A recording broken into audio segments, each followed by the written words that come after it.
Back in 2008, Dead Space came out and absolutely floored survival horror fans.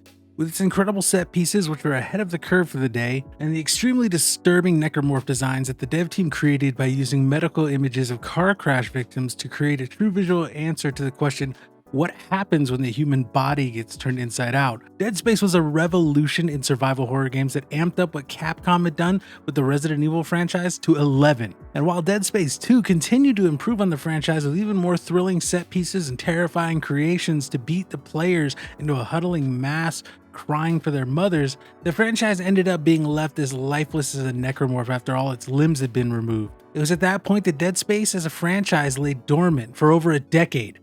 Until now. Dead Space got a remake released January 27, 2023, and let me tell you, this is one hell of a remake. Every single location has been remade, every enemy has been updated to look even more gruesome than before, and the story has been tweaked to give characters more identity and make their involvement and choices make more sense in some cases, which makes a game already regarded as a masterpiece of survival horror into something even more special. Hey everyone, I'm LittleBobby here with 59 Direct, and I'm here today to talk about the Dead Space remake.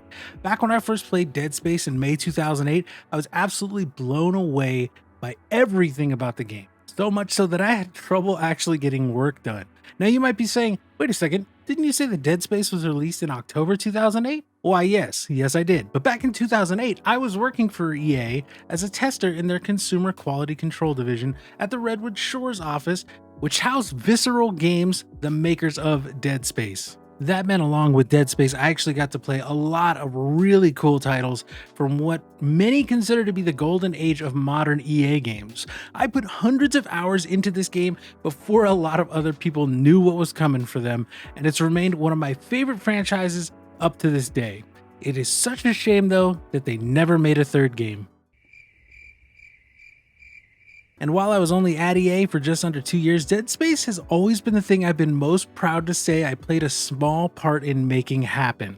It was my pleasure to play through one of my favorite games of all time and to see all the incredible changes that were made by Motive to the original game. But before we really get into this review, I'd like to ask that if you're new here, please consider subscribing and hitting the bell to stay up to date with all the news, reviews, and more that we put out here on 59 Direct. And if you enjoyed this review, please hit that like button. If you don't, hit that dislike button and let us know in the comments what we can do better for next time. We will be including spoilers for the story, but that story is about 15 years old at this point, so you probably won't be too surprised. Anyway, without further delay, let's talk about the Dead Space remake. Dead Space follows engineer Isaac Clarke and his team after they are sent to respond to a distress call from the USG Ishimura, a planet cracker starship used for interplanetary mining operations. In its orbit around the planet Aegis 7.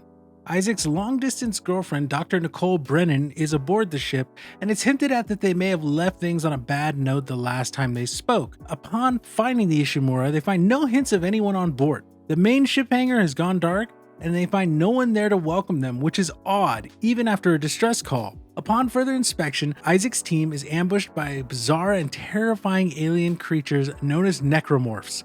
These creatures are made from human bodies that have been twisted and contorted into all manners of stomach-churning monstrosity. Isaac and his team all end up separated, with each having to go through different parts of the ship in order to have any shot at escaping this hell that was once the USG Ishimura. At the suggestion of Zach Hammond, Isaac's mission leader, and Kendra Daniels, their crew's computer expert, Isaac tracks down the captain's rig, a specialized biomechanical health monitoring system that also stores the user's access codes, by breaking into the medical bay and searching the morgue. It's here where he first witnesses the terrifying transformation when an infector necromorph turns the captain's body into one of the disgusting creatures. Isaac puts the transformed captain and the infector down and leaves the morgue with the rig. With the codes in hand, he can finally start exploring the rest of the ship. It's also at this point that Isaac realizes that Nicole must be in some sort of trouble and begins to search the ship frantically for her as well as a way for his team to escape. Along the way, he has to make sure certain parts of the ship are restored to functionality or modified to keep himself and his team alive, including making sure the ship's asteroid defense system is working, clearing the life support systems by eliminating necromorphs that are pumping poison into the ship's air systems, and eliminating a giant necromorph creature that is keeping the whole hydroponics deck uninhabitable. and repairing a satellite array to make sure the ship can once again broadcast a signal out so that the team can try to get some help. After another ship, the UMS Valor, picks up the distress signal sent out by Isaac and his crew, the Valor crashes into the Ishimura, as it had also picked up an escape pod jettisoned by Hammond earlier on containing a necromorph. Isaac and Hammond both head for the ship in hopes of recovering a singularity drive that might allow them to make it out if it's installed into one of the shuttles still remaining on the Ishimura. It's discovered along the way through the Valor that the necromorphs have already spread throughout the ship. It's also revealed that the Valor was specifically sent to destroy the Ishimura, and that the Earth government, EarthGov, seems to know what's happening aboard the doomed planet cracker. Isaac and Hammond both make it to the singularity drive, but Hammond is killed by the necromorph remains of Chen, one of the teammates who was killed by the initial attack that separated the team at the beginning of the game. With Hammond lost, Isaac and Daniels decide they still want to try to escape. After returning to the Ishimura, Isaac is greeted by Dr. Kine, who is a member of the Church of Unitology, a strange cult-like religion that worshipped a marker that was recovered on Aegis 7. It's revealed that this marker is the cause of the outbreak and must be destroyed or buried to stop the further spread of the necromorph plague. Kine convinces Isaac to return the marker to the planet with his help. Recovering the marker from the depths of the ship, Isaac loads it onto a shuttle where Daniels and Kine are waiting. Daniels then murders Kine and takes the marker, revealing that she's actually an agent of EarthGov and that this marker was man-made and specifically meant to be recovered and start the very outbreak that has overrun the Ishimura. Daniels takes the shuttle to flee and Isaac is reunited with Nicole. Nicole helps Isaac by issuing a reversal order for the shuttle, but not before Daniels flees to the Aegis 7 surface in an escape pod. Isaac and Nicole decide to board the shuttle and return the marker. After reaching Aegis 7 and getting the marker to a place where it can be sent back under the surface, Daniels ambushes Isaac and reveals that Nicole has been dead the entire time. Isaac's exposure to the marker has left him with hallucinations that have been driving him to do exactly what the marker wants. Daniels tries one final time to escape, but is cornered by the Hive Mind, a giant mass of necromorph tissue from deep within Aegis 7. Isaac struggles but manages to slay the Hive Mind. He then boards the shuttle to escape the collapsing Aegis 7. The story here is similar to the original Dead Space game in all of its major beats. However, there were some great changes made to certain characters so that they had better motivations and added a little bit of humanity to others. Notably, we see throughout the story that Hammond is haunted by the loss of Chen in this remake. He watched Chen murdered right in front of him in the very beginning of the game, and later, he has to jettison Chen's reanimated remains out via the escape pod that later dooms the Valor. The marker is revealed to prey on this and uses hallucinations of Chen to mess with Hammond throughout the game. When you're in the Valor and Hammond sees the actual reanimated Chen, he is so stunned that he lets his guard down and the creature kills him, but not before he takes it out with him. This was a huge improvement to the death of Hammond, who in the original game just died to a brute necromorph, and while it worked in the original game, this actually adds another layer and makes it feel more tied together as a whole, instead of just some random large necromorph showing up behind protected glass when Hammond happens to be there. It's also revealed in this remake that Kendra Daniels had a brother who passed away at some point before the game started, and she is seeing him during her own journey throughout the ship. This gives much more humanity to Daniels, as in the originals, she just seemed like a double agent or betrayer, but in the remake it feels like she's almost justified in wanting to make sure that the marker can't cause the kind of horrors that she's seen on the Ishimura, including the mental manipulation that the marker exerts over anyone nearby. And I loved that Isaac was a fully fleshed out character in this remake. In the original game, Isaac just stood there and waited while Hammond and Daniels were going at each other over the comms. They would be yelling and Isaac's just sitting there kind of standing and waiting for his turn to move. And it sort of made sense because you wanted a silent protagonist in a horror game in those days, with Isaac basically functioning as a stand-in for the player. But after getting fleshed out as a character in Dead Space 2, and even Dead Space 3, even though that game was never actually made, it makes a lot more sense to give him the amount of characterization that they did in this version of the game. Now Isaac contributes, he gives ideas to the team, he acts as a voice of reason, and he even offers pushback if he thinks an idea won't work. It's also nice that Isaac is once again voiced by Gunnar Wright, who played Isaac in the later Dead Space entries. It gives a very solid continuity to the entire series. Dead Space is a gripping thrill ride throughout, and certainly a high point for horror games in the late 2000s and early 2010s. The story, just like back in 2008, is filled with mystery from the beginning to the end, and each plot point seems to raise just as many questions as it answers until everything comes to a head in the last 2 chapters. It is damn near perfect, and I'm glad that they didn't change anything drastically enough to really mess with the fundamentals. It seems Motive knew what to do and what to improve on and what to leave exactly where it already was. One other thing that really shines in terms of story is the side quests. There are a few side quests in the Dead Space remake that give some really awesome context to stuff that is shown in the main story. And one notable side quest involves you following Nicole's moves throughout the ship and the discoveries that she made during the beginning of the outbreak. Another side quest shows you the origins of one of the biggest, baddest necromorphs in the game. Now, I don't want to spoil these because even if you're someone who's played this game a number of times like me, you're going to be pleasantly surprised by these additions. But now, we got to move on to the gameplay. Gameplay is virtually unchanged from the original Dead Space, and honestly, why should it be? The game's core mechanics of removing the limbs of the necromorphs has never gotten old for me, and I don't think I know anyone who doesn't enjoy it if they are a fan of horror games and the franchise. The thing that makes this style of combat so good is that you're effectively tasked with completing a puzzle during each encounter.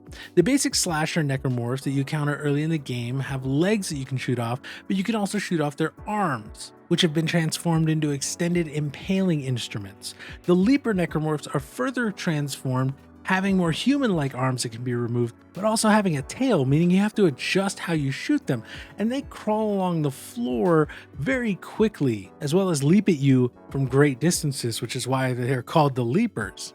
And really, this goes for every necromorph variation, from the infant-like lurkers who prowl on walls and attack from a distance, to the guardians who are stationary and attached to walls, but will instantly kill anyone foolish enough to get close.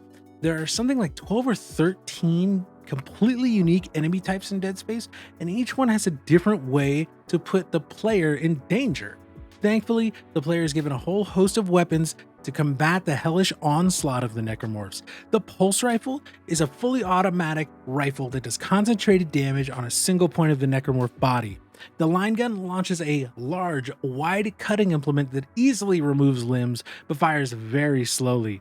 The Ripper is a chainsaw type weapon that allows Isaac to hack the limbs off of a necromorph with a continuously floating blade that does sustained damage. And of course, there's a good old fashioned flamethrower because let's face it, Dead Space is a zombie game at its core. But all of these weapons pale in comparison to what every true Dead Space fan knows is the real weapon of choice for any engineer looking to mow their way through hordes of mutated undead villains. The Plasma Cutter.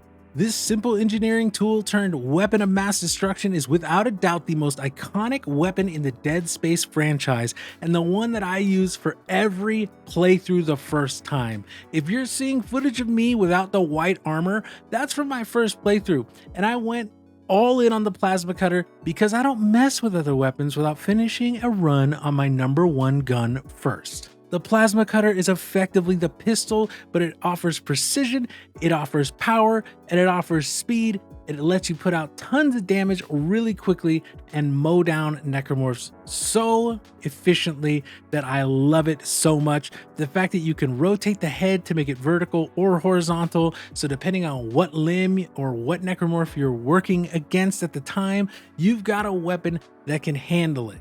But don't think it just starts out that way, because the upgrade system is back too. In the original game, you could collect power nodes that allowed you to upgrade your armor and weapons, and that's the case here, but with some definite improvements. Aside from weapons each getting a special addition or two, we see that the empty spaces that were present in the original game along the upgrade paths are gone as well. So not only do you end up with like a Plasma Cutter that is more powerful, it has more damage upgrades, more rate of fire upgrades, more reload speed upgrades, it also has the ability to light enemies on fire after a few shots because of those special upgrades. And this means that every single power node you apply to your weapons or armor is going to have a meaningful impact this time around, instead of just being there to bridge the gap in an empty space between two actual meaningful upgrades. This also means that you need more power nodes than in the original game, but they are absolutely provided for you. By the end of my first playthrough, I had effectively leveled my armor and plasma cutter all the way, and I think I still had 18 power nodes to spare. So when I went to New Game Plus and I got 50,000 credits, 10 power nodes, and I had that 18, I had 28 power nodes to just throw into my other weapons right away.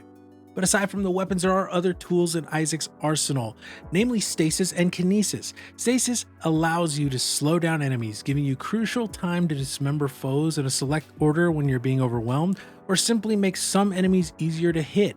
I'm not as adept on the sticks as I used to be, so I ended up using stasis a lot more than I ever did before while reviewing this game, and I really felt like I understood what its intended purpose for combat was, especially as a crowd control tool. And aside from that, it's also used in a number of exploration and environmental puzzles, such as slowing a flailing electrical cable or slowing malfunctioning doors to pass through them safely. But kinesis is where the secondary tools really shine. If you're low on ammo, you can throw objects in the environment to damage or slow down necromorphs, and give yourself a few extra seconds to scavenge for something to do more direct damage. You can also pick up and throw explosive canisters that do large damage to a single necromorph or damage a group that may be rushing you. And of course, you can grab pieces of necromorphs and throw them at other necromorphs to do some free damage without wasting ammo, or even impale them on a wall.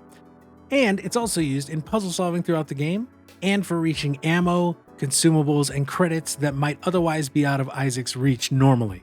There's also some really fun little side content in the game, aside from the side quests themselves. On the Valor, there's a shooting range where you can go for the high score only to be swarmed by necromorphs mid-game. There's also Z-Ball, which is a zero-gravity basketball. It has 6 score challenges for you to complete for increasing rewards. And speaking of the zero-gravity sections, those have been changed too. Instead of walking on surfaces and then jumping to specific points like in the original game, the zero-G sections have been made to play like those in Dead Space 2, where Isaac can freely float and navigate the environment using the thrusters on his boots.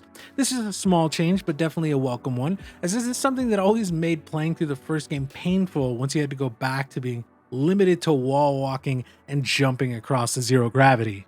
Now, I'm still making my way through New Game Plus, which offers you the upgraded level 6 suit like the original game, as well as a bunch of credits and power nodes that I mentioned earlier to make your second playthrough a little easier. It also adds tougher enemies earlier on, and even some new collectibles that Isaac can find scattered throughout the environment that lead to a secret secondary ending that I definitely don't want to spoil for those veteran players that might be curious. Oh, and one last personal gameplay change that I need to talk about. I love Dead Space. It's really one of my favorite franchises that's ever existed, but I cannot tell you how much I absolutely hate the turret gunner sections where you shoot the asteroids in Chapter 4 and fight the slug in Chapter 8. Something about how the turret's controlled never felt right to me, and I always dreaded those sections through repeat playthroughs when I went back to play the game years later. However, this remake completely does away with those sections. Now, instead of having to tune the ADS cannons by using the turrets, Isaac goes out into space to tune them up by directly linking to them and then aiming his weapon at the incoming asteroids while floating around in zero gravity in Chapter 4. In Chapter 8, instead of using those cannons again to fight the slug, Isaac fights the Leviathan for a second time, this time out in space again, floating in the zero gravity, in order to free up the communication satellites to get his team's distress signal broadcast out. This was really by far my favorite improvement because those damned turrets always been the bane of my existence since 2008. Every little tweak and addition is awesome and really makes Dead Space shine even more than it already did. Oh, except moving the Peng Treasure. Not cool motive. Kidding. Now, to talk about performance, I played Dead Space on the PS5, and due to the fact that I was playing Hi-Fi Rush and doing my totally non-controversial review of that game, as well as my day job, it took me several days to even get to the Dead Space remake, and I'm glad it did. From my understanding, there was a really nasty issue with some of the upscaling tech in the game that made it look incredibly blurry and poorly defined on the PlayStation platform when it dropped, and that is never good. However, when I played Dead Space about a week after its release, a patch had already been put into place, so none of the issues that were present when the game first dropped were present when I played through. And I just wanted to say that to give some context for what I'm going to say about the performance. Dead Space on PS5 ran incredibly well for me, and it looked fantastic from start to finish through my entire playthrough. The lighting changes, the improved models for characters and necromorphs alike were all gorgeous, and while there were a few frame rate dips here and there, overall I had a great time playing, and none of the frame dips ever felt like they were more than maybe 5 FPS or so. And I still get worse frame rate dips than that in Elden Ring almost a year later. The most notable thing about playing the game on PS5 is that the DualSense has such advanced haptic feedback, and that really adds a new layer to Dead Space. You can feel enemies coming, you can feel the ship creaking, you can feel each shot from your weapons, and even feel the blades of the Ripper tearing it through the flesh of the necromorphs. It's really awesome, and this is one of the few times that I will recommend playing on PlayStation over PC if you've got the ability. The DualSense is always something that will make a game better and add to it if it's implemented properly, and Motive really nailed that for this remake. Another fantastic part of the game is the audio design. The 3D audio of the PS5 really played well with the sound design here, with everything in the audio design coming together to create an even better experience than the amazing audio design of the original. Since so many enemies sneak up on you in Dead Space, you actually want to have it turned up loud so you're able to hear the footsteps as they got closer, or the direction of the breaking vents that the necromorphs climb out of, and the 3D audio really lent itself to that. But keep in mind, if you are playing with your audio up, that there are the famous Dead Space audio trolls. Like when you enter hydroponics and the sprinkler system turns on and is inexplicably loud for an inexplicably long time. Or the numerous times during the game when you're walking through a quiet hall and your comms open up with a loud static that sounds reminiscent of a necromorph scream before Hammond or Daniel starts talking to you. The original design team were dicks and they know it. But it is 2023, so we do need to talk about the accessibility options here too, because there was an awful lot going on here. You can fully customize the game's controls. You can set up narrated menus, utilize colorblind setting modes, Talon, change difficulties, and even set up a graphic content warning to warn you of when something very graphic is about to occur on the screen. Lots of options means more people can experience this awesome remake, and I personally love to see it. One thing I do wish was in the game was the ability to turn off the adaptive triggers, and while I love haptic feedback, I really don't enjoy adaptive triggers in games for whatever reason, and I would have loved to be able to turn that off. If the option was there, I certainly couldn't find it, and if it was, let me know down in the comments where it was, because I'm going to do that on my New Game Plus playthrough that I'm currently on. The Dead Space remake is one for the ages. I know we just put out a review with Sunblade saying that the Metroid Prime remaster might be the best remaster ever, but this Dead Space remake is right up there along with Final Fantasy VII Remake as being something that just improves the original game in every single way. Personally, I think this is just in time, as Dead Space is a franchise that was truly killed off before its time and had a ton of room to explore the lore and make more use of the universe. With the success of this remake, there is little doubt in my mind that we are going to see EA greenlight a remake of Dead Space 2, hopefully also by Motive, which I will consume with all the fervor of a necromorph looking for a hug from a survivor. And who knows, maybe they'll finally make a Dead Space 3. I'm personally all for it at this point because Motive showed with this remake that they really understand the property and what makes it special. They improved the look of the game, left the incredibly fun gameplay, and tweaked the story to create more depth to the characters and make things make more sense. They also alleviated the very few pain points that were present from the original game, masterfully utilizing mechanics from later entries in the series. Please play this remake and show support to EA and Motive. It's really surprising, but the last few years EA has really seemed like they are stepping up when it comes to their single player offerings, and I think that should be commended. Between Jedi Fallen Order and the upcoming Jedi Survivor and this no BS remake of one of their greatest franchises with the Dead Space remake, it's starting to feel like we are far removed from the EA that thought single player games were dying and everything needed microtransactions. We are not about to start recognizing you, franchise killer. I am so sorry about that. Anyways, play this remake. So those are my thoughts on the Dead Space remake. Have you checked it out yet? What did you think? Let us know down in the comment section, and let us know if you're new to the franchise or Dead Space veteran. I know I loved every minute of this, and I might be the one to platinum this game on the 5.9 PlayStation account because I just love it so much. Anyways, I'm LittleBobby here with 5.9 Direct, and I want to thank you for watching our review of the Dead Space remake. If you enjoyed our review and want to leave a like to show support, please feel free to do so. If you didn't enjoy this review, please feel free to dislike the video. We just ask that if you do, you leave us a comment to let us know why and what we can do to improve videos in the future. And if you made it this far, consider subscribing for more content from the team here at 5.9 Direct. Thank you again so much for watching. We hope to see you soon.